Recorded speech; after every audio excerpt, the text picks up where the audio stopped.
Convenient faith is something that maybe most people don't understand, but I believe that most people have it.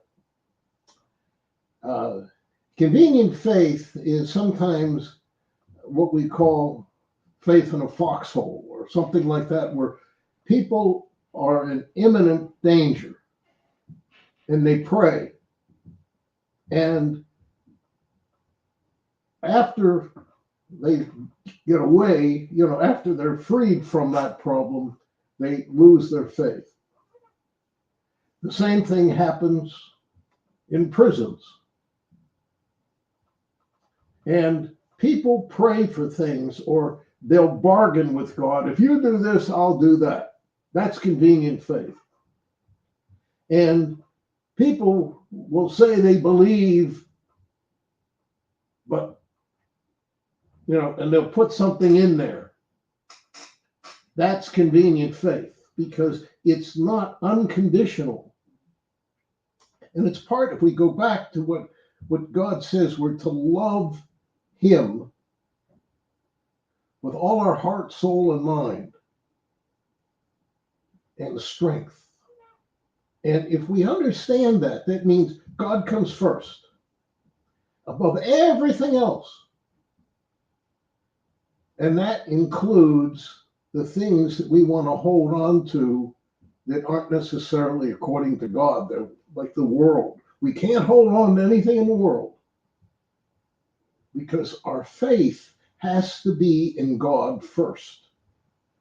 And if it's not, then it's probably convenient. We use it. There's people that have convenient faith when they go to church. Oh, they're this and that, they're holy. And they come out of church and they're worldly.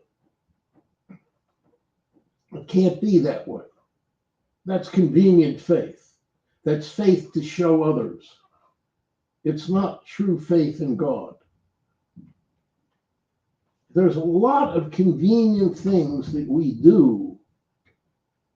The way we eat. That's probably, I think, the most convenient thing. If we believe in God truly and care about the whole of His creation, we wouldn't eat animals and cause them to suffer and die. We wouldn't do that. It's simple.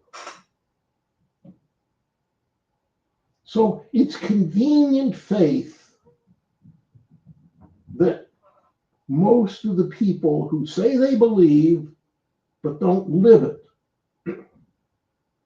that's convenient. And if we look around the world, it's a great number of people. Even among Christians, it's huge. It's well over, I would say, 90%. And, and maybe it's up in the 95% range. People say they believe, and then they don't. Think about the sower and the seed. That's a beautiful example. Oh yeah, I believe. You grab this. That sounds wonderful, and then there's the first three stages of that sower and the seed, they fall away. That's convenient faith. When it's true faith, you remain there with God. That's the fourth class. That's the point that I think we have to think about. Are we truly gods? Not being gods, but are we God's children? Are we truly gods? Or are we people of the world? That's the point we got to think about. We're supposed to be in God's heavenly will. That's true faith. Amen.